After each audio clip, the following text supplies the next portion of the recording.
En 'n lekker hartlike goeiemôre vir jou. Wat dink jy? Wat is die belangrikste vraag wat nog ooit in die hele lewe gevra was? Jy bietjie gedink? Dink nog so 'n bietjie. Kom ek lees dit vir jou.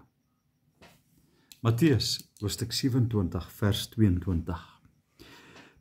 Pilatus sê vir hulle, wat moet ek dan doen met Jesus wat genoem word Christus?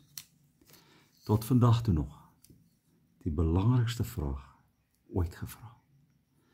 Wat moet ek dan doen met Jesus wat ook genoem word Christus?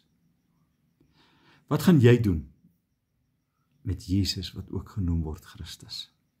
Julle? Ons is in die vooraand van die Christusfees.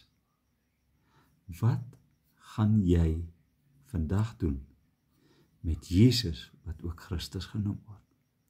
Jy kan hom verwerp of jy kan hom aanneem. Jy kan hom ken of jy kan besluit jy wil niks met hom uit te waai nie. Wat gaan jy dan doen met Jesus wat ook Christus genoem word? Here, mag daar vandag die regte besluit geneem word aangaande Jesus Christus. Amen. Baie lekker dag vir jou. Bye bye.